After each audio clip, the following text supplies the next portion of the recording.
Who are all these seats reserved for, you know?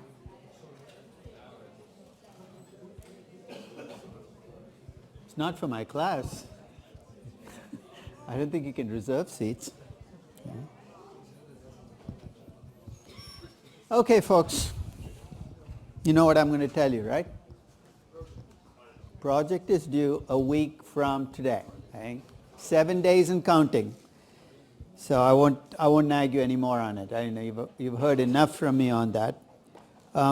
Second is the final exam. The official exam is on Friday the 17th from 10 to 12. I am offering that early version on Tuesday, which is from 1 to 3, for those people who absolutely cannot, because it's not a good idea to take it on Tuesday if you have a choice, because then it's one day after your final project is due. You're not going to get much of a chance to prepare. But for those of you who have to take it early, there's a May 14th 1 to 3 option, but you have to sign up for it on the Google shared spreadsheet I sent on Friday. So it'll cover everything. And now, you know, I put up a review session for it, which I sent the link to yesterday, so you can, whenever you're ready, watch it. It's actually a review session, not just for the final exam, but for the entire course. It's kind of compressed everything in the course using the spring 2017 final exam as my platform. So today we're going to talk about the icing on the cake. We've danced around this word all through the class. There's no way to avoid it anymore. But what's the objective in corporate finance again? To maximize the value of the business, right? So when you take projects, what are you trying to do? You're trying to take projects to increase your value as a company. That's why positive net present value projects are good.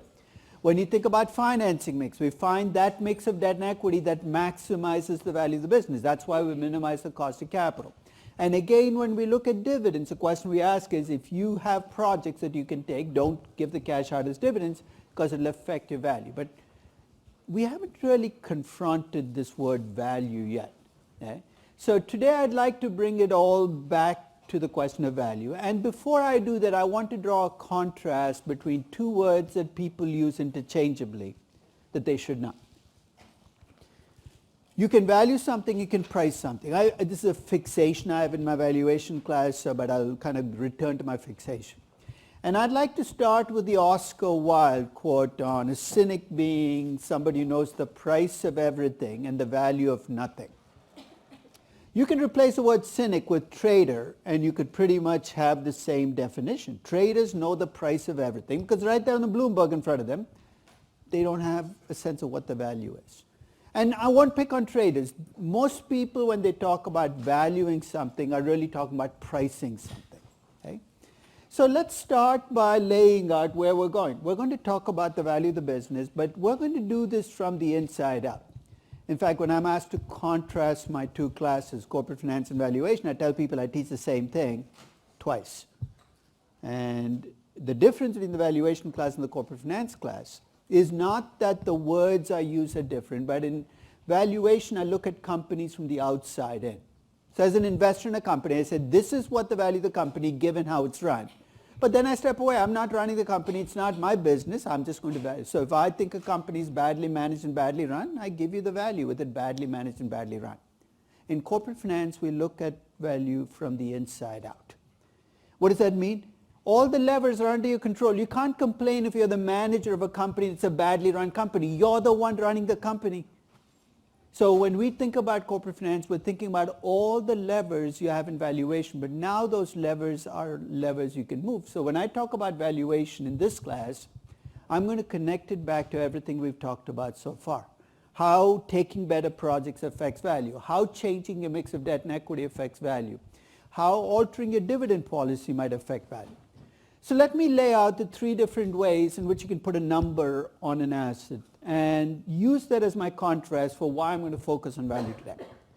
When you're asked to put a number on a company, a business, an asset, the first way to do it is to do it with intrinsic valuation. Value the asset based on its cash flows, its growth, its risk. Okay?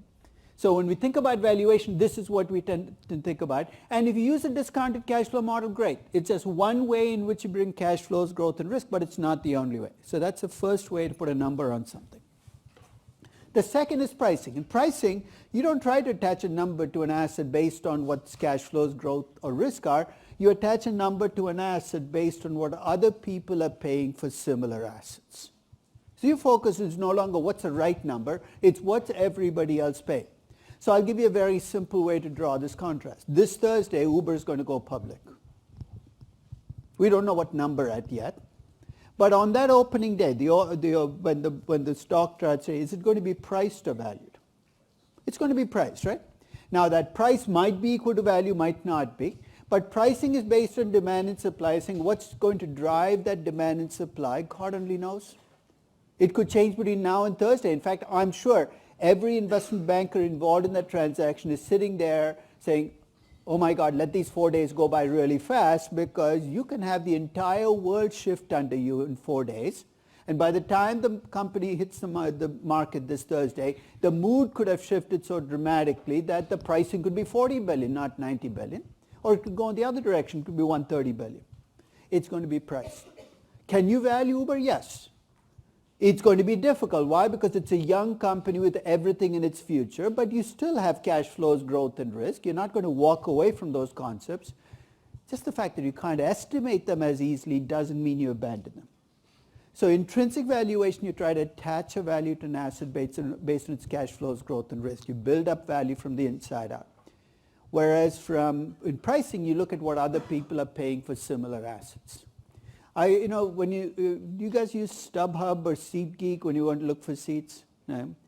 You see pricing at play, right? Because what do? You look for a section of the stadium and you see every seat. And in fact, on SeatGeek, they're listed by great deals, good deals. If you have never tried SeatGeek, it aggregates all these different, it does StubHub and Ticket, whatever, and puts them all in one place. But the neat thing in SeatGeek is it actually classifies deals into great deals, good deals, and bad deals.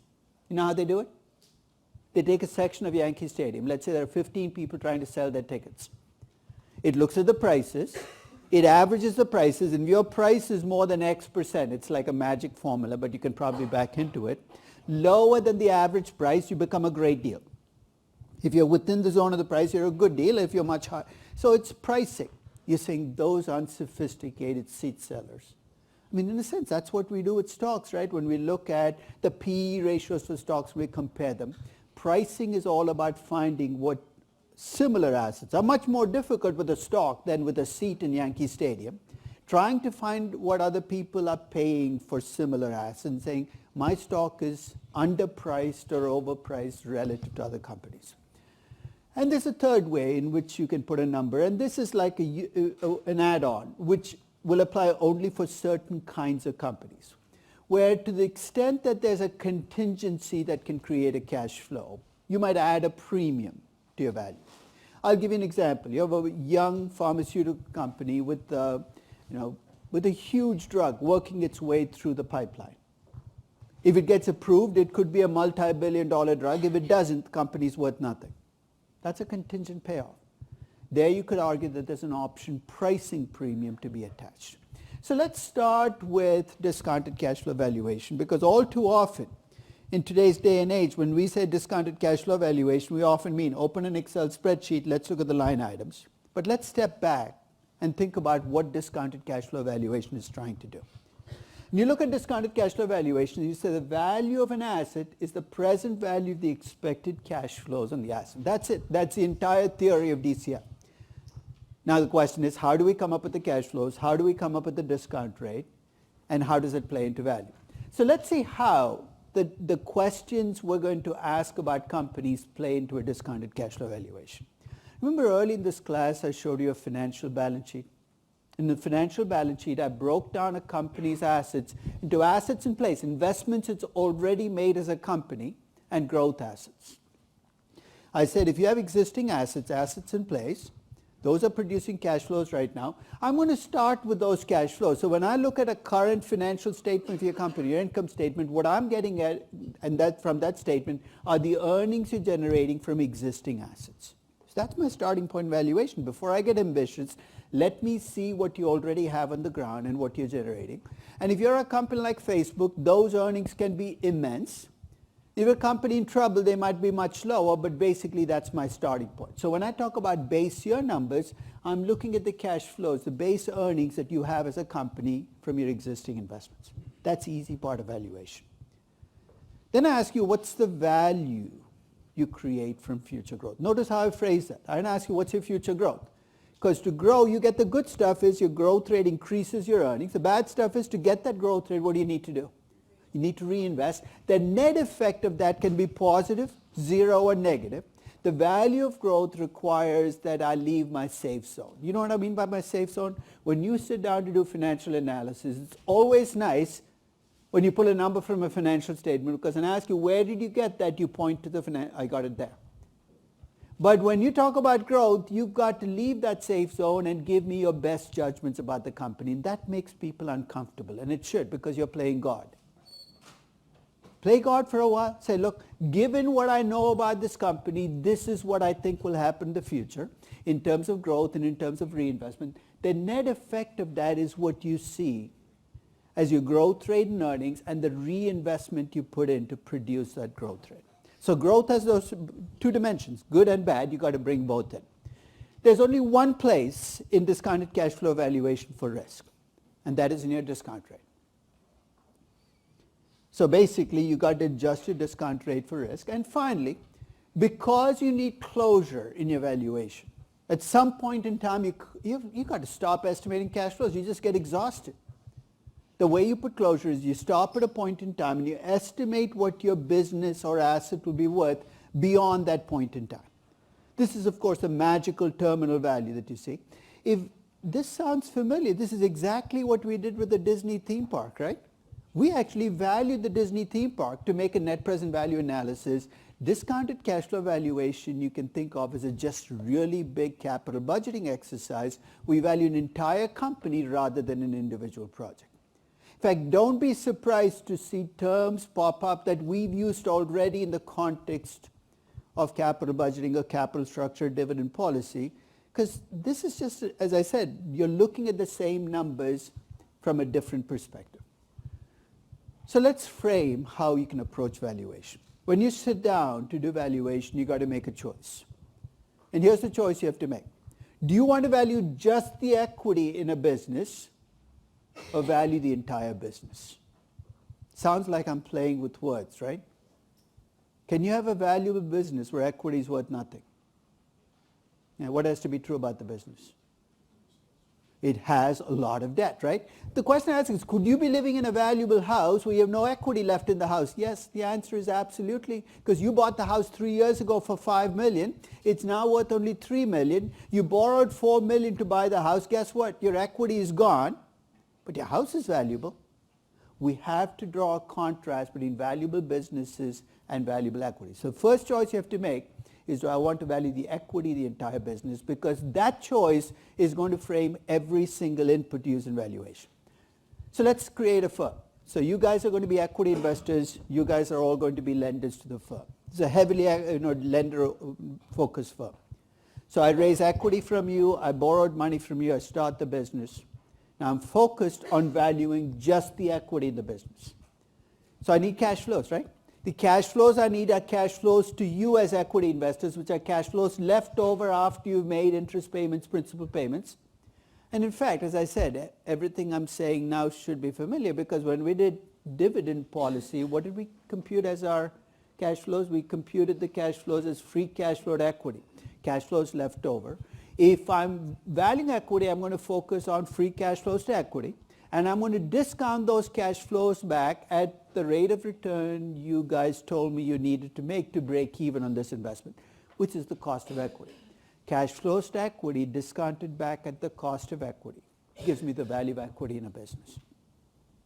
Now, strictly speaking, you could argue that I'll never get to see the free cash flow to equity. The only cash flow I get is dividends. The dividend discount model is a special case of an equity valuation model. It's the oldest discounted cash flow model out there, but I'm focused entirely on equity. And I'm going to value the equity. Here's the alternative. Rather than focusing on just equity, I'm going to focus on the entire business. Remember, I got capital from both of you, equity investors and lenders. And if I'm valuing the entire business, here's what I'm going to look at. I'm going to look at the collective cash flow you get out of the business. It's kind of non-intuitive, but let's go with it anyway, because I'm asking you as equity investors to think of the lenders as your partners, right? They supplied capital as well. You got cash flows, free cash flow at equity. What's the cash flow they got or they plan to get? Interest and principal payments. A collective cash flow you get is a cash flow to the firm. And if that is the cash flow I'm discounting, the discount rate I use should be a weighted average of what you wanted, which is the cost of equity, and what you wanted, which is the cost of debt, which is the cost of capital. You take cash flows to the business, discount the cost of capital, you get the value of the entire business. And the reason you have to make this choice early is everything you do will be driven by this choice. So this is the first point you're going to come to when you sit down to value a firm. And I understand in the corporate finance class, valuation comes at the absolute tail end. So I'm going to cut you a lot of slack in how you do this. But here's the first choice you have to make. Do I want to value equity or do I want to value the firm? I'll give you the abstract answer, the answer where I evade the question. I say if you do it right, you get the same answer for equity, because you're still looking at the same business, but it's really, really, really difficult to do it right sometimes. So I'm going to give you my tiebreaker. When I want to compute free cash flows to equity, help me through the process. I start with net income, then what do? I add depreciation, I subtract capex, I subtract change in working capital, and then I get to the debt cash flows, right? I've already subtracted an interest, so what do I need to bring in? I need to bring in the repayments of debt you have and new debt issuances you will make. And if you have a company where the debt ratio is changing, either up or down, so it's going from 20 to 50% or 50 to 20%, computing that change in debt becomes a nightmare, because you got to estimate how much debt you will issue, how much debt you will repay every year for your entire time horizon. So if my debt ratio is changing, I'd much rather value the firm than valuing equity, because in valuing the firm, when my debt ratio changes, what's the only number that's going to change? Cash flows are pre-debt cash flows, so my cash flows remain the same, but my cost of capital can change, and that's easier to do than adjusting cash flows. So if I have a changing debt ratio, or I'm uncertain about what will happen to the debt ratio, which often is the case in 60% of companies, you look at the debt ratio and say, I don't know whether it's going to go up or down, or whether this company is going to pay off debt or add on to debt. Your safest recourse will be to value the business. When in doubt, value the business. Don't value equity, because then it's going to become much more difficult for you to ask what-if questions. If you have a company with a stable debt ratio, where it says, look, we're going to stay at a 20% debt ratio forever, then the free cash flow to equity calculation becomes simpler, because remember we did that shortcut for free cash flow to equity. If you had a constant debt ratio, we started with net income, but rather than go through the full calculation, we took the net capex and multiplied by 1 minus the debt ratio. We took change in working capital. If you can do that, then the free cash flow to equity approach works fine. But keep in mind that if you do this right again, you should get the same value for equity. You just have to stay consistent. So that's the first choice you have to make is, am I valuing the business or am I valuing equity? Because that's going to drive every single input that you calculate. So I'm going to take another side tangent and emphasize another point that I come back repeatedly in my valuation class. And I'm going to start off with a couple of questions where I think the answer is very easy. Do we have more data available to us now than we did 40 years ago? I mean, obviously, most of you were not around 40 years ago, but if you had been around 40 years ago, the answer is absolutely, right? I mean, look how easily you can go to Capital IQ and pull up data on, I pulled out data on 42,000 companies. The end of every year, it takes me like 20 minutes. Can you imagine collecting data on 42,000 companies 40 years ago? It would have been almost torture just to think about what you'd have to do. You'd have to write to 42,000 companies, can you send me your annual reports? Then what would you do next? You'd have to hire 15,000 programmers and a mainframe computer. So we clearly have much more data at our fingertips. Not just micro data about companies, but macro data. I can look up the T-bond rate in February 1953 if I wanted by going to the Federal Reserve website. So clearly we have far more data than we did 40 years ago. Do we have more powerful tools at our disposal than 40 years ago? 40 years ago when we sat down to do valuation, you'd have a calculator if you were lucky. a financial calculator if you're really, really lucky, and the rest was up to you.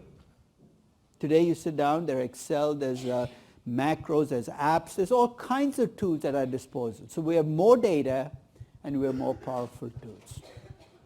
So here comes the third question. Do you think valuations today are more robust and better than they were 40 years ago? They're more complex, they're more line items, but I actually think valuations today are less defensible, less robust than they were 40 years ago. So about 5 years ago, I started thinking about what is it that's causing our valuations to kind of go off the tracks.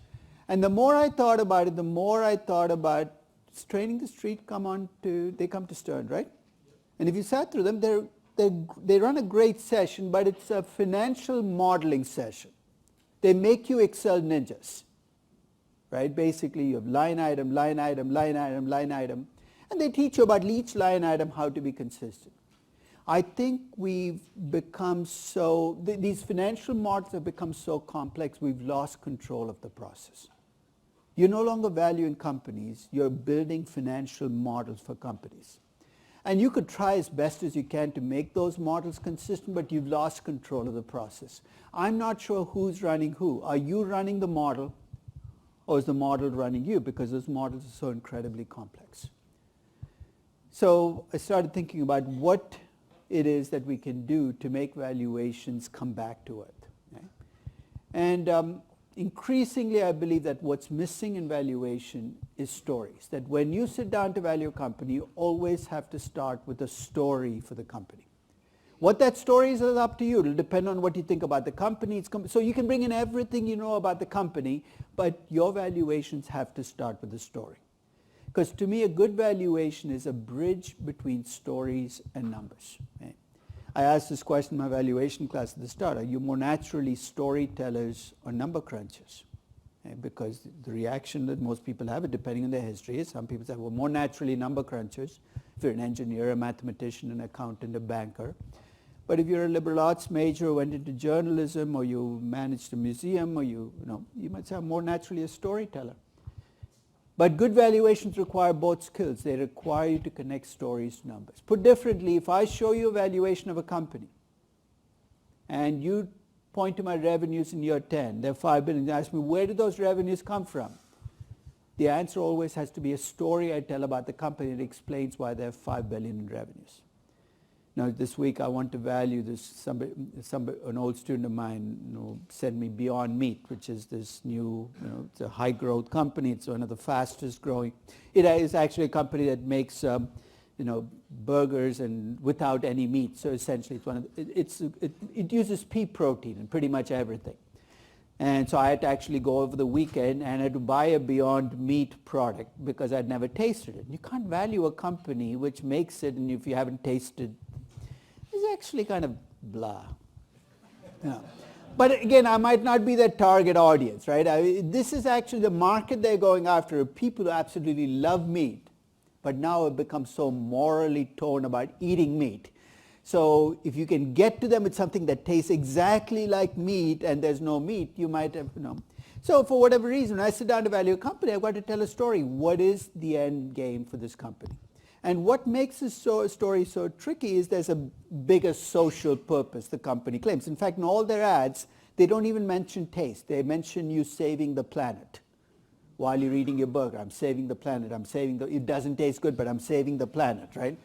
Which makes the story messier because you have to decide where to stop the story, because that might be part of the reason why people buy it. But when I sit down to value the company, that's where I've got to start. Before I even look at the numbers, I've got to get a sense of what the market is going after, because that's going to frame what kind of growth I can give them, what kind of margins, and what kind of value that I come up with them. So every valuation starts with a story. I know this is late in the corporate finance class for you to think about a story, but you already have all the ingredients for your story, right? You've laid the foundations. You've looked at the corporate governance for this company. You've looked at their capital structure, their cost of capital, what kind of projects they've taken. By now, you have the ammunition to say, if I asked you about your company, what kind of story would you tell me? That story is what starts your valuation. Because if you can connect your story to numbers, first, you can keep your numbers in check, and second, you can make sure they are internally consistent.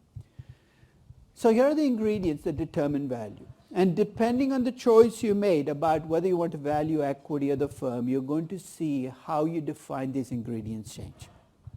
So again, let's assume that you guys decide to value the equity in the business. You guys decide to value the entire business.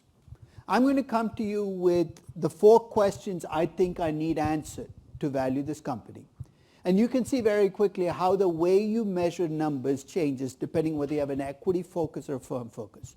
First question I ask you is, what are your cash flows from existing assets? When I ask you that question, as equity investors, the cash flows you should give me should be cash flows after debt payments, after interest and principal payments, and perhaps after new debt issues. So be cash flows to equity. But when I ask you that question, the cash flows you should give me should be cash flows before debt payments. Cash flows before interest payments and principal payments. So the cash flow numbers can be very different, especially for a highly levered firm. Second question I'm going to ask you is, what's a growth rate in earnings? And if I ask you that question as equity investors, how do you measure earnings? Net income, earnings per share. Your growth rate is going to be net income or earnings per share. But when I ask you that question, the growth rate has to be in operating income, earnings before interest. Again, could be very different numbers. Third, I'm going to ask you, what discount rate do you want me to apply on these cash flows? As equity investors, the discount rate you're going to give me is a cost of equity. But the discount rate you need to give me, because you're valuing the entire business, has to be the cost of capital. And then I'm going to ask you a final question, which is going to be the same for both groups, which is, when will your company become a mature company? What's a mature company? A mature company is one that grows at a rate less than or equal to the economy. Why do I need to know? Because without it, I can't put closure. If you can tell me that at some point in time in the future, year 5, year 10, year 15, year 25, your company will become a mature firm, here's what I can do. I can estimate beyond that point in time that your cash flows will grow at a constant rate forever. Remember what that got us with the Disney theme park? It allowed us to use that terminal value equation. We're not ignoring cash flows after year 5 or 10, but we're bringing them in to that present value equation. What are your cash flows? What's your growth? What discount rate do you want to apply? When will you be a mature firm? To me, discounted cash flow valuation is about answering those 4 questions as best as you can. So let's take each of those items, and I'm going to use my companies to illustrate each of the different cash flows. So when we talk about cash flows can either be to the firm or to equity. Let's start with the cash flow to equity. The simplest measure of cash flow to equity is just look at dividends. It's simple, it's right there, you're not playing any games computing the cash flow, and the dividend discount model is built on dividends. The second is to say, look, and you saw this graph with US stocks especially, that as companies increasingly return cash in the form of buybacks, you could add the buybacks onto dividends. Let's call them augmented dividends, because after all, buybacks are just irregular dividends, they're big dividends. Augmented dividends. But dividends and augmented dividends, you just pull the numbers right out of the statement of cash flows. But implicitly, when you use those to value a company, what are you assuming? That companies are paying out what they can afford, right? Because whenever you use dividends or augmented dividends, you're essentially ignoring any other cash in the company. So if I take a Google and I look at dividends, it pays no dividends and it didn't buy back very much stock, I'm going to conclude the company doesn't return any cash. But then if I value the company on that assumption that they don't have much cash to return, I'm making a terrible mistake, because they have the cash flows to pay the dividends. They've chosen not to pay dividends. But remember, we trusted them with our cash. So the third measure of cash flow to equity looks at what we defined as potential dividend. We said, look, we can look at what companies do, but we can also look at what they could have paid out. And that's where the free cash flow to equity comes in. It's net income minus net capex minus change in working capital minus the cash flow from debt issued minus debt repaid. So when we talk about cash flows to equity can be dividends plus buybacks, or free cash flow to equity. Cash flow to the firm is much simpler. There's only one way to compute cash flow to the firm. You start with operating income, not net income, because you want to get before interest expenses. You act like you pay taxes on operating income. Why act? We don't pay taxes on operating income. We pay taxes on taxable income, which is after interest expenses. We act like we have no interest expenses. That's why it's often called an unlevered cash flow. Do you know why we ignore interest expenses when we do cash flows? Do you want to try? Why do we ignore interest expenses when we do cash flows?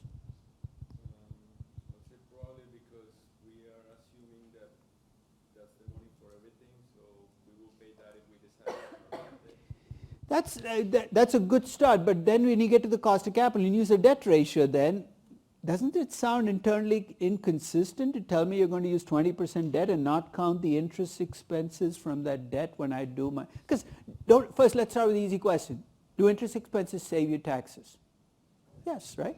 I'm ignoring those taxes, right? I'm ignoring the tax benefits from those interest expenses when I do my cash flows. That's what I'm doing when I multiply by 1 minus the tax rate. Why am I ignoring the interest expenses, the tax benefits from interest expenses when I do my cash flows? What do I discount these cash flows back at? My discount rate is a cost of capital. What goes into a cost of capital? Cost of equity and a after-tax cost of debt, right? I've already counted the tax benefit in my discount rate. If I count the same tax benefits again in my cash flows, I'm double counting. So I start with the operating income and act like I pay taxes. So if you take the taxes you have in a firm valuation and compare to the actual taxes paid, it'll be a much higher number. It has to be, because I'm not counting in the tax benefits from interest expenses. So I start with after-tax operating income. From that after-tax operating income, I subtract our net capex and change in working capital, just like I did for free cash flow equity, but then I ignore it. So any cash flows to or from debt will no longer affect my free cash flow to the firm. It's a pre-debt cash flow. So first choice I have is, do I want to do cash flows to the firm or cash flows to equity? So I'm going to take 3 companies through this process and perhaps bring in a 4th to illustrate it. I'm going to take Deutsche, I'm going to take Tata Motors, and I'm going to take Disney. And I'm going to choose 3 different paths. With Deutsche, my initial valuation, and I did this first in 2007, was to value them just based on dividends. Okay, let me go back to the previous page.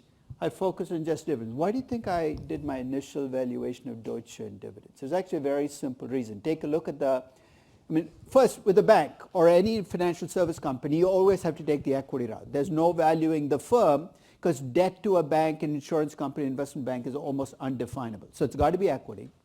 But why didn't I do free cash flow equity for Deutsche? Since I said for Google I wanted to use free cash flow equity, it's more precise. I tried. I started with net income in 2007. Then what do I need to get to free cash flow equity? Net capex and change in working capital. And I very quickly gave up. Do you see why? What's net capex for a bank? I have absolutely no idea. What's working capital? It could be everything, it could be nothing. In fact, if you look at the balance sheet, it all looks like working capital, or it could be nothing. I tried. And pre-2008, that's exactly where I would stop. With every bank, I would say, look, I would have liked to have computed free cash flow equity, but I cannot do it. And because I cannot do it, I'm going to go with the only cash flow I have accessible, which is dividends. That assumption of using the dividend discount model to value banks was built on trust. In 2007, Deutsche paid 2,146 million euros on net income of 6.5 billion euros, which essentially was what I used to value Deutsche in 2008. Those were my days of innocence, because it was before the 2008 crisis. Days of innocence, in what sense? I used to think banks were run by sensible people, and that the regulatory overlay on banks actually worked. And if you buy into those 2 assumptions, then dividends are okay, right? Because they're run by sensible people, they'll pay out what they can afford. They're not going to be stupid and pay out dividends when they shouldn't be. And if the regulatory overlay works, then you know they're not taking some crazy risk that's going to put their entire net income at risk. So until 2008, if you look at every single one of my valuation books, if you look at the chapter on valuing banks or insurance companies, investment banks, I said, use the dividend discount model. It's not perfect, but at least with financial service companies, it should work. By the time I got to 2016, the dividend discount model wasn't even an option for Deutsche, but it had stopped being an option with every bank. So post-2008, I decided that it wasn't really sensible to focus on dividends. I said, I need to compute free cash flow. I can't evade this issue anymore. I've got to come up with a measure of free cash flow to equity. And in 2016, you can see why this was so critical. In 2016, Deutsche had suspended dividends, was losing money. So you can no longer use the dividend discount model. That option is no longer even on the table. I had to estimate what their potential dividends would have been. So here's what I did.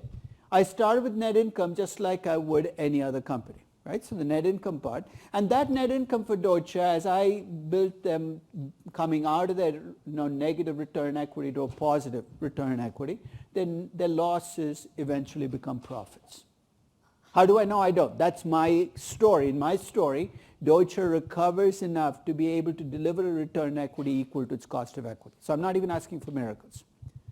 But for the reinvestment, rather than focus on net capex and change in working capital, I did what we've already done in capital structure and dividend policy for banks.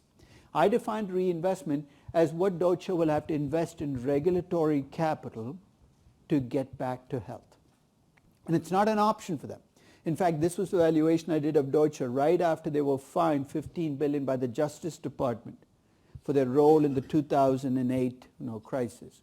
And that $15 billion came right out of their book equity in the regulatory capital. They became an undercapitalized bank. So essentially, I dug them out of that hole. And as their regulatory capital increased, I basically looked at the change in regulatory capital. I'm going to define that as my reinvestment for Deutsche to go back to health and to keep going. You subtract out the investment regulatory capital, I end up with free cash flows to equity for Deutsche. How much dividend can Deutsche afford to pay out in year one? No, it can't afford to pay a dividend. It's got to raise $11.7 billion in new equity just to keep going.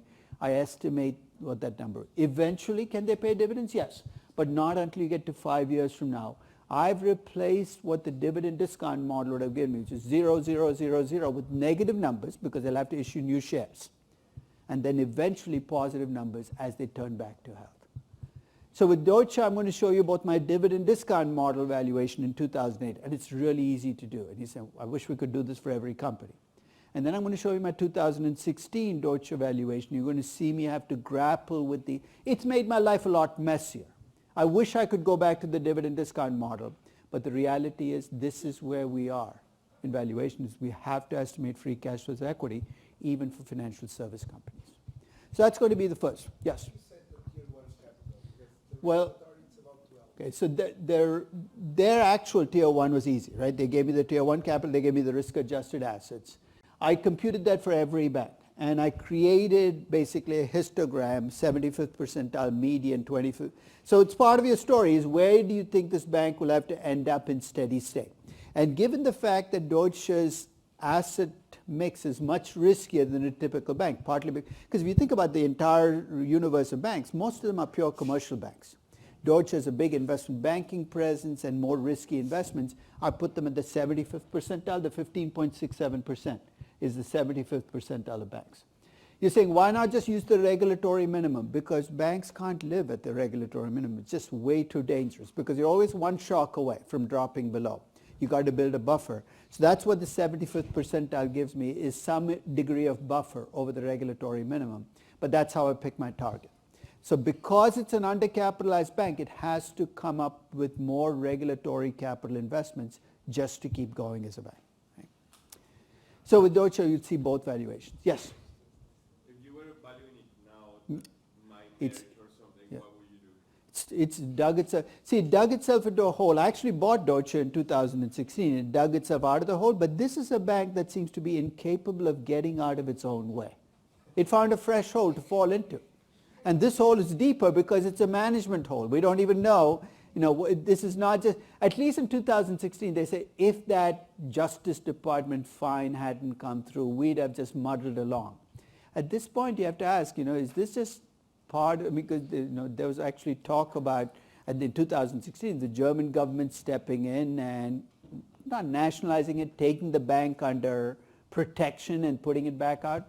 I think Deutsche has just had a series of one calamity after the other, and after 10 years of calamities, when you value the bank, maybe you need to build in a calamity every 3 years, and no bank can survive a calamity every 3 years. So it's gone back again deep into the hole. It actually raised about $12 billion in equity in 2017. Looked like it had made it back, if not to health, to some degree of steady state. then it found a fresh hell to find, to fall into. So today you'd have to go back to the start again, look at the regulatory capital, put a target, but now the problem is much messier because I'm not even sure they can get back to their cost of equity in terms of return equity because the hole is so deep. But you'd have to do pretty much the same thing, starting again from scratch. And after the third or fourth time you start from scratch, you basically say, maybe I shouldn't be letting them recover. So when you're working with a bank, and part of the reason I steered you away from financial service companies is to do this for a bank, you at least have to get familiar with regulatory capital ratios. I don't think that's something you want to do in the context of a corporate finance class, but if you needed to, you know what you have to do is come up with a regulatory capital target and dig the company or the bank out of the hole, put in the free cash flow cycle. So that's, for Deutsche, you're going to see both the dividend discount model and a free cash flow equity model. I'm going to actually value Tata Motors using an equity valuation. And I did this purely because I wanted to give a contrast between Tata Motors. I could have valued Tata Motors with the free cash flow of the firm. It would have worked perfectly okay. In fact, it might have been safer. But I'm going to value it using a free cash flow equity model. And the free cash flow equity model for Tata Motors is far easier to put into practice because I need net income, capex, all of those numbers for a manufacturing company are straightforward. So I went in and pulled the last 5 years of numbers for net income, capex, depreciation, change in working capital. All of those numbers come right out of the statement of cash flows. So all I had to do is pull up 5 years of statements of cash flows and pull these numbers up. So net income is, of course, what every statement of cash flow starts with. Capital expenditures is in that investing section. And don't get carried away. Maybe capital expenditures and acquisitions, but stop there. Don't take all the other investments. Depreciation is right back in the operating section. The change in working capital is in the first section of the statement of cash flows. It's usually broken down to inventory, accounts receivable, accounts payable, so it's a consolidated effect. And the change in debt is in the statement of cash flows under the financing section, where debt repaid and new debt taken on is in there. So essentially, with the statement of cash flows, I computed what those 4 items were. If you consolidate those 4 items, capex minus depreciation plus change in working capital minus the debt you raised, you essentially get a measure of how much equity the company reinvested. So essentially, I'm taking the total reinvestment, subtracting out the portion of that came from debt. And in 2008-9, the reinvestment in the company was 62.28 billion rupees, and the net income was minus 25 million rupees. So each year you can see the numbers jump around, and the equity reinvestment reflects the fact that they're putting money back into the business. I computed, in the aggregate, what their net income would have been. It would have been about 331 billion rupees. Their equity reinvestment is about 290 billion over the entire 5-year period. So across the 5 years, they reinvested about 87% of their net income, or 88% of their net income, back into the business as equity investors. Is that good or bad? Well, we don't know that. We have to look at what they reinvested in, but they were pretty active in terms of putting money back into the business over the 5 years. What I'd suggest is if you look at your company, don't just stop with the last year, because last year, who knows what they did. It might have been a good year, a bad year, a low investment year.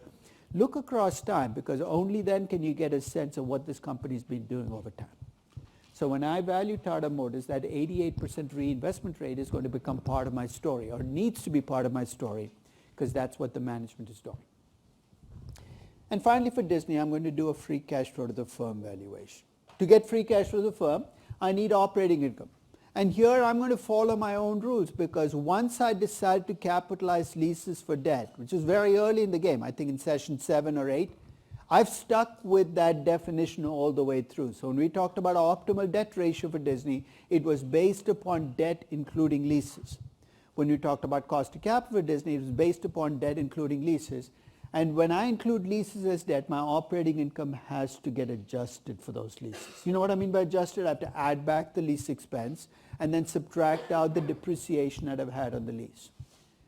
This is going to become standard practice starting this year because the accounting rules are changing, but in 2013 I had to do it myself. So they're about $10.032 billion in operating income.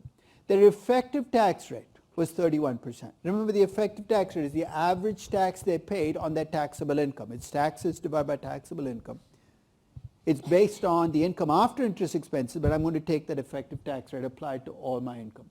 Their capital expenditures, including acquisitions, were about $5.24 billion. Can you imagine doing this valuation in 2020? What's their CapEx going to look like in 2019? They have an $81 billion acquisition in there with 20th Century. So that's got to be built in. So in 2019, their net CapEx is going to be through the roof. Doesn't mean I'm going to build that into the net CapEx every year because they can't be doing an $81 billion acquisition. But to the degree that they've signaled that this is one way they will grow is by doing big acquisitions, I've got to incorporate that when I do my projections for the future. So 5,239 million acquisitions, but they weren't big acquisitions. I wasn't that worried. Their depreciation in 2013 was 2,192 million, and the change in non-cash working capital is 103 million. Again, let me re-emphasize, my definition of non-cash working capital is non-cash current assets minus non-debt current liabilities. It's going to be inventory, accounts receivable, accounts payable, accrued stuff, this, accrued that, etc.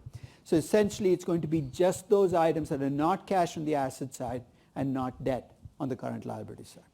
So non-cash working capital increased by 103 million. So if you ask me to compute free cash flow to the firm for Disney in the most recent year, I'd start with the 10,032 million, act like I pay taxes. So that's what the 31% does. I'm acting like I'm taxed on the 10,032. I get after-tax operating income of 6.92 billion.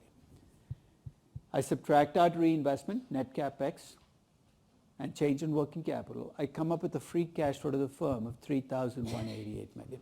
If you look at the difference between my after-tax operating income and my free cash flow, that's what I put back into the business. And as a percentage of my after-tax operating income, I reinvested about 57% of that. So notice for both Tata Motors and for Disney, I'm computing how much the company is putting back into the business. Right now, you're saying, who cares? It's going to become an ingredient in how much growth I can give them as companies, because your growth comes from what you put back into the business. So first stop is free cash flow to the firm, and this is exactly the same definition, again, we used in capital budgeting when we did the Disney theme park. After-tax operating income plus depreciation minus capex minus change in working capital. We're just looking at it at the company-wide level. Any questions on free cash flow to equity or free cash flow to the firm? Let's now move to discount rates. Let's start with an obvious question. Are discount rates a critical ingredient in discounted cash flow valuation? Obviously, it's discounted cash flow valuation. Having said that, though, I think we spend far too much time on discount rates and far too little time on cash flows when we do discounted cash flow valuation. We get caught up in, should I get the equity risk premium to get the breakdown of countries right? I have 17 countries in the rest of the world, how much equity risk premium? You get so caught up in small details of the discount rates that you forget that when you screw up on a valuation, it's going to be because you got the cash flows wrong. When I value Beyond Meat, you know how much time I'm going to spend on the discount rate? Probably a minute and a half. Because that's not where I'm worried. I'm worried about what the potential market is, what the revenue growth is going to be, what the margins are going to be, not in what the discount rate is going to be. So it's important that you get the discount rate down. The good thing about doing valuation at the end of a corporate finance class is you already have the discount rate, right? That cost of equity and cost of capital you've already computed is the same cost of equity and capital you're going to use in valuation. So there's no fresh work to be done in terms of discount rates. You just have to make sure you match up. If you're discounting cash flows to equity, you stay with the cost of equity. And if you're discounting cash flows of firm, use the cost of capital. And also remember that lesson we learned very early on in discount rates. You tell me what cash flow you're doing, your currency you're doing your cash flows in, your discount rate has to be in the same currency.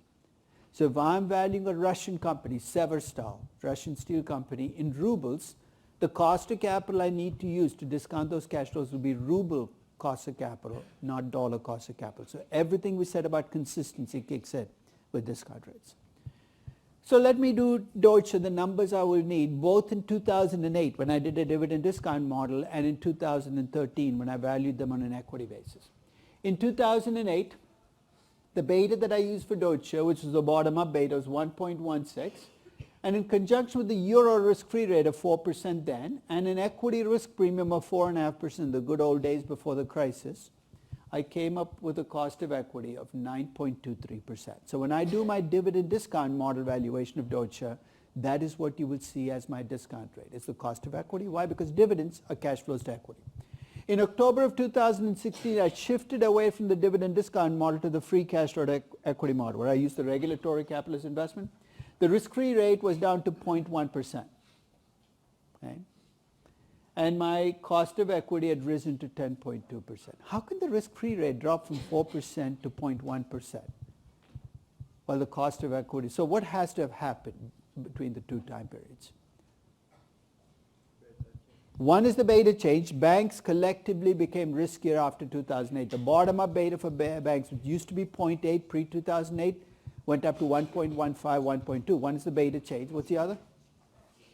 The equity risk premium became much bigger. 4.5% was the pre-2008. If you remember the implied premium graph that we had? In 2010, that implied premium was close to 6%. So you're going to see a higher risk premium. Okay. That's why, in fact, this is a good point. Some of you have noticed that the risk-free rates you're working with now are really low, especially if you're working with the European companies or even US companies. And when you do the capital structure section, you're saying, how will that play out in my debt ratio? The answer is complicated. The lower risk-free rate feeds into both your cost of equity and cost of debt. It's pulling them both down. How much it's pulling them down will depend on the default spreads and the equity risk premiums that you use, because everything is in play. In this case, the cost of equity, 10.2%, put them at the 75th percentile of banks in terms of risk. So I've moved them from being an average risk bank to an above average risk bank, partly because the regulatory capital has dropped through the floor. For Tata Motors to get the cost of equity, I went back to my original calculations when we did bottom-up betas. I defined them as an automobile company. I used the unlevered beta for automobile companies and used Tata Motors debt to equity ratio. There's my levered beta for the company. In this case, because I'm valuing free cash flow to equity, which also includes cash flows from from having cash holding, the interest income, I did a weighted average of the levered beta based on their operating assets and how much cash they had. So that's the beta you're going to see me use to discount Tata Motors free cash flow to equity. This is something you do only if you do free cash flow to equity valuation. So don't do it if you're valuing the firm, because there you're focused on just the operating assets. But if you decide to use a dividend discount model or a free cash flow to equity model where income from cash is part of your cash flows, your discount rate then has to be adjusted to reflect that. So that 0.964 gave me a cost of equity in rupee terms. Why? Because I did all my cash flows in rupees, using again the risk-free rate in Indian rupees and the equity risk premium based on where they do business of 13.5%. So again, I'm keeping in mind the currency that I'm doing the valuation in. I'm keeping in mind where Tata Motors gets its business, which is not just in India. It's in China. It's in the rest of the globe. The equity risk premium reflects those geographic choices. The beta reflects the business or businesses they're in. The risk-free rate reflects my currency choice. Everything has its place. Okay? And finally, for Disney, I computed the cost of capital, again using numbers I've already been grinding through so far in the class. For the beta, I used the bottom-up beta 1.0013 that I got by breaking them down into 5 businesses and looking at the weights of those businesses, session 11, 12, whatever that was. For the risk-free rate, I used the US dollar risk-free rate at that time, which was the 10-year T-bond rate. Why? Because I was doing my valuation in dollars, and the equity risk premium is a weighted average of where Disney gets its revenues, which was 81% in the US, 82% US, 18% in the rest of the world. My cost of equity is 8.52%. For the cost of debt, I used their actual rating. I considered using the synthetic rating that I computed for them, but then I said, look, if I have an actual rating, why look a gift horse in the mouth? That actual rating of single A gave me a default spread of 1% over the 2.75%. There's my pre-tax cost of debt. There's my tax benefit captured in the after-tax cost of debt. My cost of capital is a weighted average of my cost of equity and cost of debt. And that's exactly what you should have already when you sit down to do the valuation. You should already have your cost of capital based on the calculations you've done.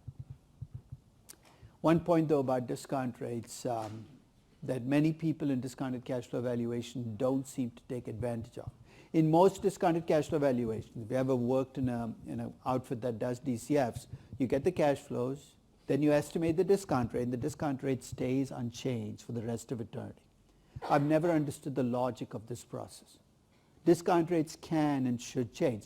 Could they stay constant? Yes. If you have a company with a debt ratio that's fixed and a business mix that's stable, of course.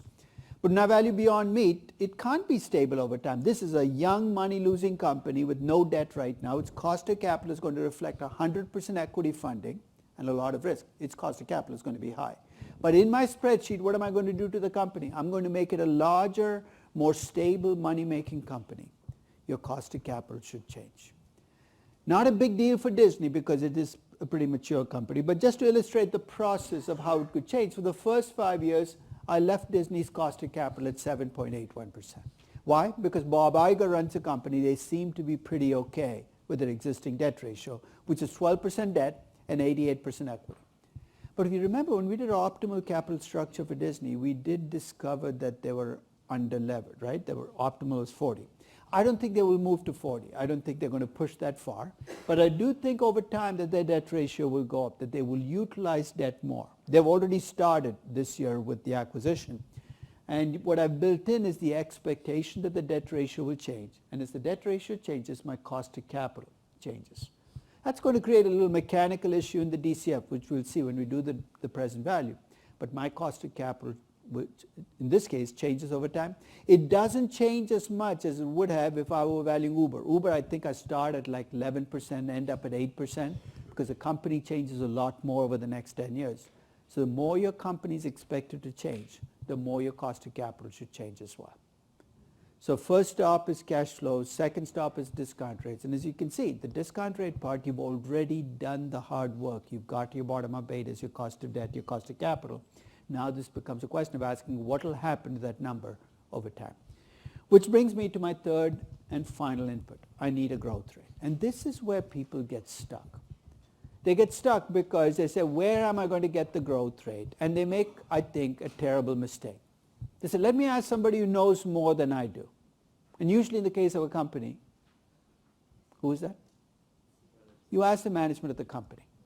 Discounted cash flow valuations based on management forecasts are not discounted cash flow valuations, they're hope. They're prayer. And they're bias. I know management of a company knows more than you do. They actually know a lot less than you think they do.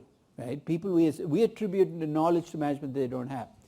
But asking management for cash flows for the future is, I think, extraordinarily dangerous because even if they're well-meaning people, the bias is going to creep in. Or if you're working at a bank, you ask your managing director, after all he's been doing this for 25 years, you can ask him what's the growth rate going to be, and because he has delusions of grandeur, he gives you numbers, 15%, I know. No. My suggestion is when you sit down to estimate growth for your company, look at the company itself, because it's not in your power and my power to go around endowing companies with high growth rates or low growth rates just because we feel like it. Growth has to be earned. And let me explain what I mean by that. It has to be earned. For a company to grow, it's got to do two things. One is it's got to reinvest money back into the business. And the second, it's got to reinvest that money well.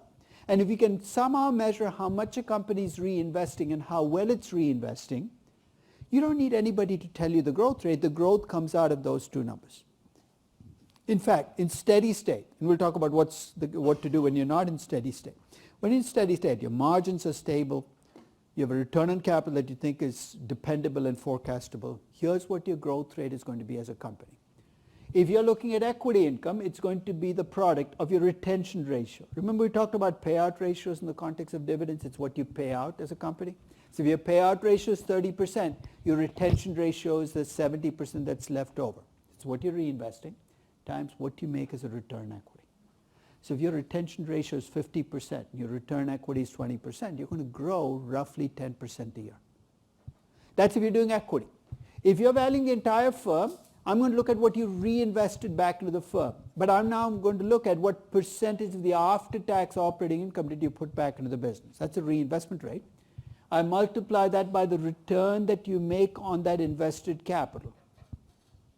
You get an expected growth rate. Here again, because this is at the tail end of a corporate finance class, those numbers you should already have for your company. I'm acting like you're caught up with Section 5. We're on a 10-section project. Section 5 asks you what kind of projects do you have, and I asked you to compute the return on invested capital and return equity. Those are the numbers that now drive your growth rate and valuation. I firmly believe you can't value companies unless you understand corporate finance. Because if you don't understand corporate finance, you can do surface valuations based on financials. But ultimately, it's understanding the mechanics of corporate finance that allow you to put that meat on your valuation. So reinvestment rate times return on capital, which already shows you why it's so difficult to be a quality growth company. It's easy to be a high growth company. To be a high growth company, what do I need to do? Just pump up my reinvestment rate. I quadruple my size of my company by doing a big acquisition. Of course I'm going to get growth. But it might not be good growth because that acquisition might generate a return on capital well below the cost of capital. To be a quality growth company, you've got to pull out what I think is one of the toughest strengths in business. You've got to be able to reinvest a lot and reinvest well at the same time.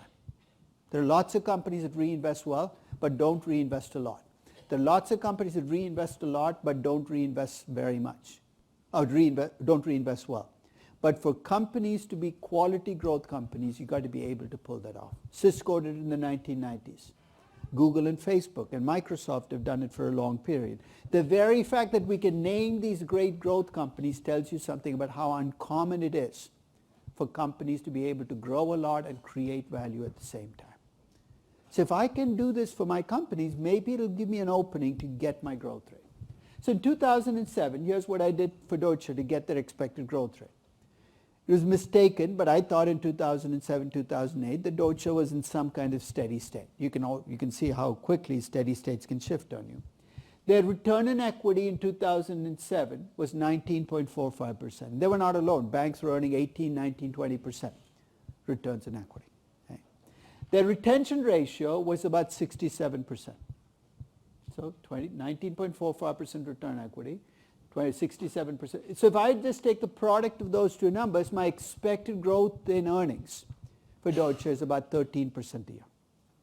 I did stop and say, well, what if these numbers are inflated? Because you could see how quickly they'd risen over the previous 5 years. If I use the average return on equity over the previous 5 years, I'm going to call it normalized, but normalized only in my mind. It's just an average return on equity. Their average return on equity was 11.81%. Their average retention ratio was 45%. Using those numbers, the growth rate I got was 5.4%. I actually am going to use the 5.4% growth. I thought I was being conservative in 2008 when I was doing this, but it turns out that I completely underestimated how low these numbers could go going forward, which tells you that just because you're normalizing numbers by taking an average over 5 or 10 years doesn't mean that the numbers you're going to get are going to be close to those numbers. So return equity times retention ratio gives me my expected growth rate. To do this for Tata Motors, I started with the equity reinvestment rate, 87.7% over 5 years. I looked at their return equity and it was phenomenally high. It was almost 43%. And made me a little suspicious because remember, returns on equity are accounting numbers. You got net income, you got book equity. Automobile companies making 43% return on equity is not right. You're saying, how would I know? If you look at the valuation spreadsheet, or pretty much any of the other spreadsheets, I usually have industry averages built in as a worksheet into these spreadsheets. One reason I build that in is because when you get a number for your company, what I'd like you to do is look at the industry average. If you're getting a margin of 23% for your company, and the typical margin is 6%, either your company is doing something really special, and you got to tell me a story about why it can make 23% margins, or something is wrong with the way they measure net income. And that's one reason you always want to look at industry averages to get a sense of perspective. In this case, that 43% return on equity, if it were true, would deliver a 38% growth rate over time. And when you see my valuation of Tata Motors, I'm going to pull back from that number because I don't think it's a feasible number. And I think it's being inflated by that return on equity being pushed up to 43%. So when you think about equity growth, you're focused on what am I reinvesting back and how good is my return on equity. One side note, sometimes when you see a company with a high return on equity, it can be earning a high, there are two ways a company can earn a really high return on equity. One is by taking great projects. And that's always an option if you have a great business. The other is to take average projects and pump up your returns to equity investors. You know what I'm talking about? If you're in real estate, how do you pump up the return on your equity? You borrow more, because when you borrow more and you pay a cost of debt that's lower than what you make on the project, the difference accrues. It's not a free lunch. It does push up your risk as an equity investor, but your return on equity can get pushed up by how much you borrow. In fact, algebraically, you can write the return equity for a company as the return on capital, which is what they'd have earned with no debt, plus the debt to equity ratio, which tells you how much debt they're taking for every dollar of equity, times the spread they're earning over and above their after-tax cost of debt. So if you're paying out only 4% and making 9% in your projects, every time you borrow money, your return equity goes up. So if your companies have really high returns on equity, one of the things I'd look at is how much have they got as debt, because that could be pushing up the return equity. So let's do a what if here. Let's suppose you're sitting down to value a company. It's got a 15% return on capital, an after-tax cost of debt of 5%, and a book debt to equity. And this is, again, one of the few places in finance where we use book debt and book equity. Return equity and return on capital are both based on book values with a 100% debt to equity ratio. So what's the return equity going to be for this one? It's going to be 15% plus the spread between the 15 and the 5, because the debt to equity ratio is 1. That'll give me a return equity of 25% for this company.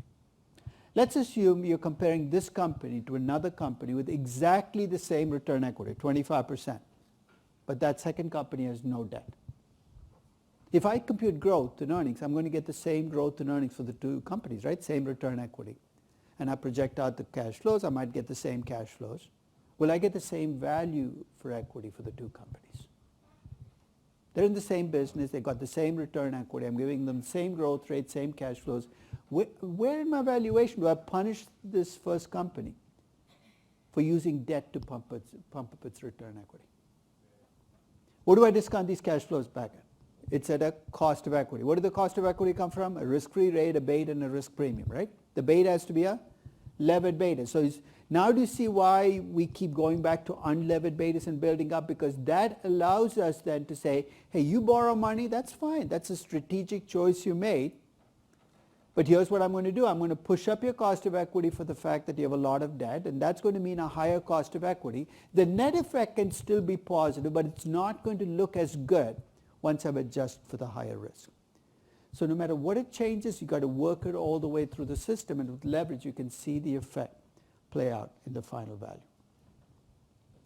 Now for Disney, to get their expected growth rate, I start with the reinvestment rate, which we computed as about 54%. So basically it's net capex plus change in working capital divided by after-tax operating income. First, let me pause there. When you do this for your company, what are the bounds for this number? Can it be more than 100%? Yeah. In fact, it can be more than 100%. Why? Because there's no bound. You can raise 5 times, in which case you're raising external capital. So if you're a fast-growing company, don't be surprised to see this number be more than, can it be less than 0%?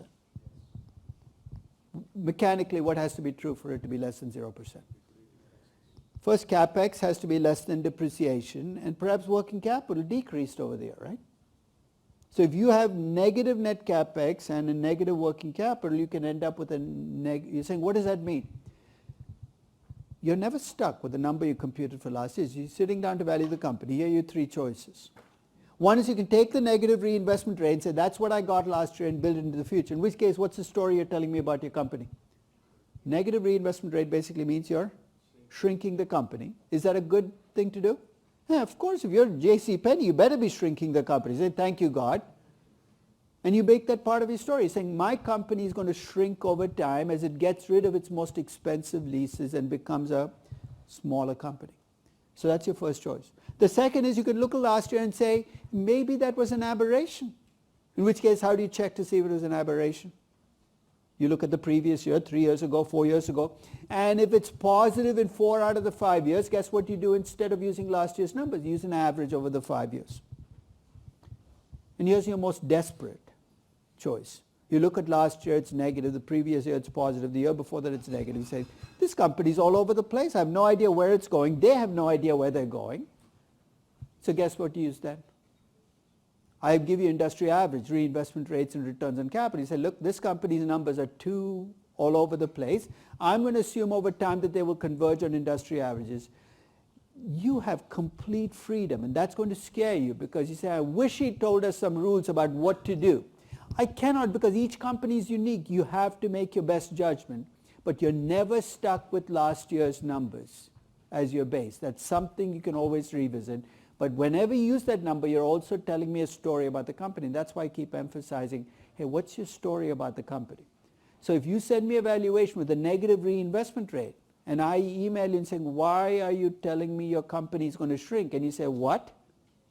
You say, that's what your story is telling me. That means you haven't thought through the story that would give those numbers. So with Disney, the reinvestment rate was 53.93%. The return on capital I computed for Disney, and this was way back, halfway through the class, was about 12.61%.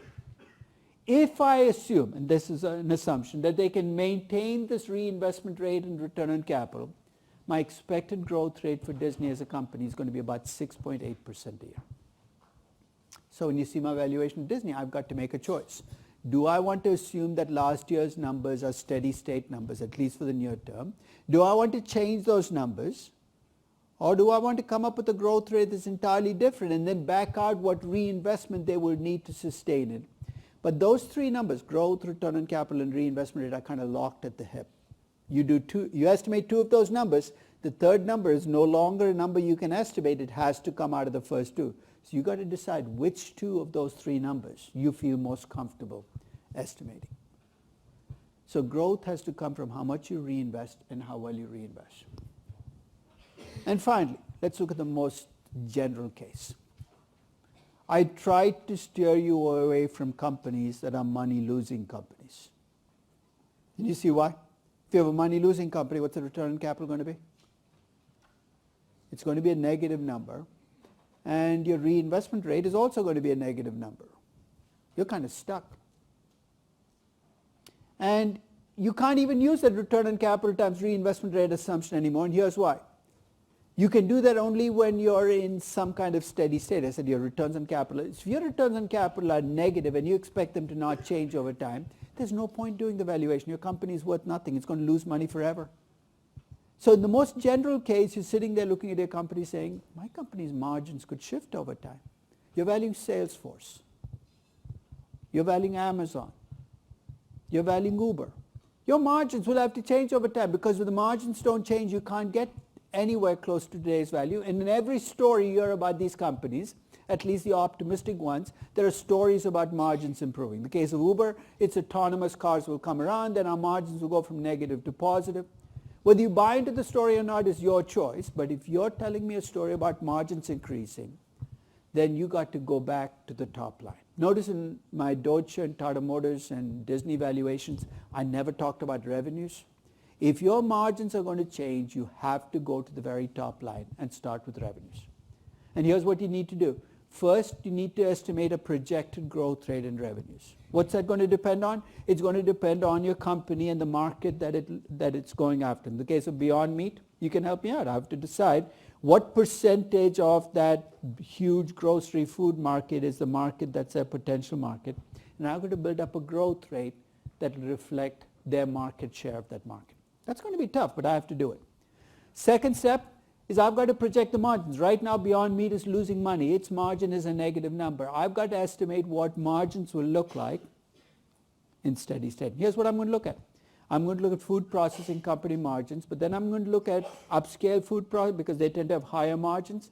And maybe the margin I'll end up with is 11%. You see how I'm grasping numbers out of thin air in a sense? Because you have to keep moving. So I project the margins going from negative to positive. So I make my revenues grow over time. I make my margins change. There's one final loose end to tie up, right? As Beyond Meat goes from a small company to a big company, they will have to reinvest. And it's going to be very difficult to estimate reinvestment based on last year's numbers. There's not much there. Or based on the return on capital times reinvestment rate.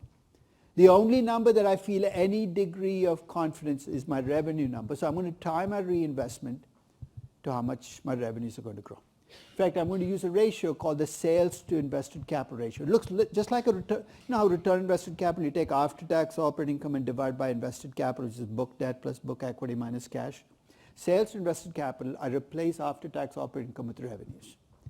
So if I have a sales to invested capital ratio of 3, for every dollar of capital I invest, I get $3 in revenues. So what I do is I take the change in revenue every year, I divide by 3, I get my reinvestment every year.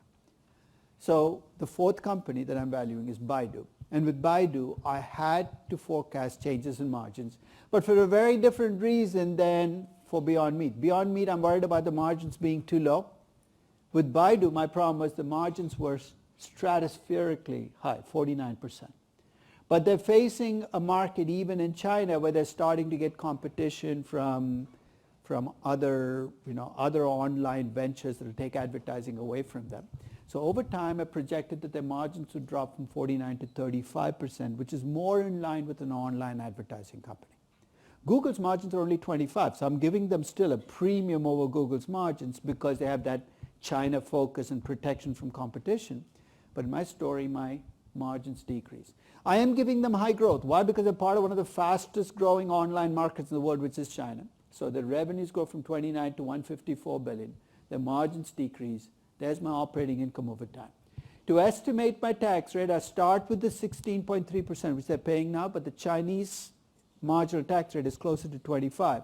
So let the tax rate change over time. So I get the freedom to change every single input, and I'm moving it towards a number that I feel comfortable holding on to as my number forever. Now let's talk about the change in revenues. If I take the revenue every year, I compute the change in revenues. The sales to capital ratio I used was the ratio from looking at the sector. When you're valuing younger companies, as some of you will, take advantage of industry averages. Move them towards those industry averages because it's often the only substantial number you're going to have. So the 2.64, the way you should read it is a dollar invested in capital creates about 2.64 in revenues. I take the change in revenues, divide by 2.64, I get the reinvestment every year. You subtract the reinvestment from the after-tax operating income, you get a free cash flow to the firm. And starts at 11.5 billion and builds to 38.5 billion. So it's revenue growth, margin, sales to capital, and that gives you a free cash for the firm. The free cash for the firm is what I'll be discounting back at the cost of capital. I'm going to send you a valuation spreadsheet that I'd like all of you to use. So don't try to build your own valuation spreadsheet in a week and a half.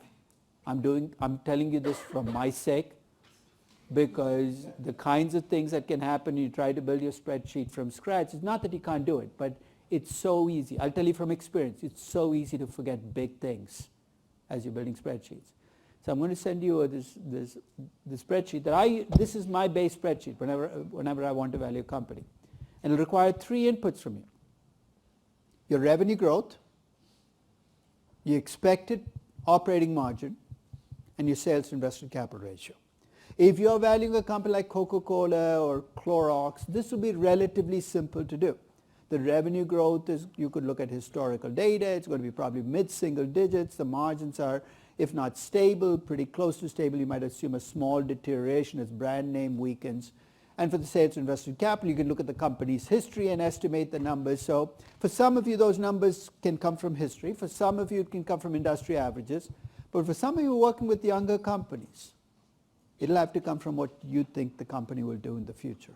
But that's it. Those are the 3 numbers. I do ask you for a cost of capital, but for you, the cost of capital should be a number you already have from earlier on the project. I'll do the rest of the heavy lifting for you. I will take those assumptions you give me, and I will project out the revenues, the margin. There's nothing I'm doing that's rocket science that you couldn't do by hand.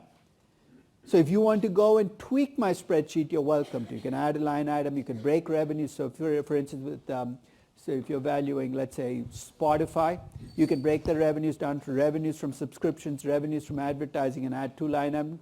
But work with the spreadsheet. At the end of the spreadsheet, I'll also ask you for, I've set some numbers to default so that you don't mess up the valuation. If you want to change those defaults, you do so at your own risk. I've given you enough rope to hang yourself if you want to.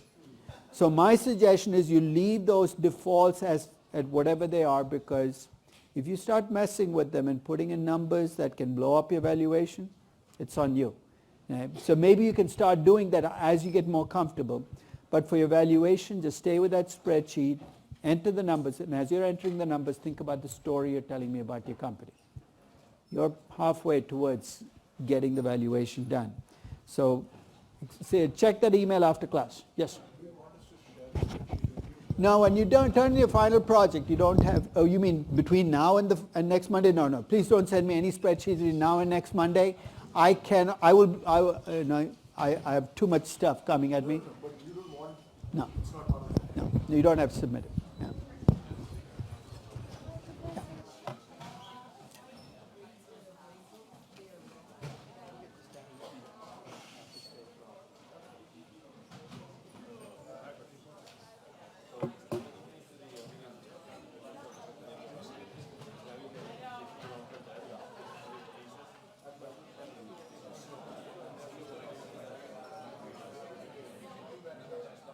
It's not a contract. It's not that they're not contractual. Contractual state purchase. You won't be held to that if you don't.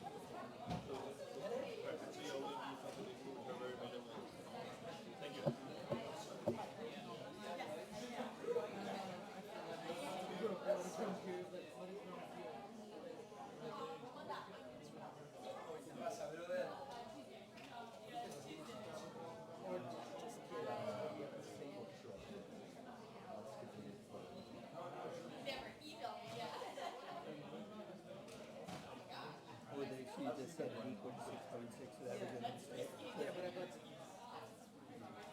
that was still the point. So basically, I just point at this also. Is it how I pointed it? So just I email. Sorry, I'll go.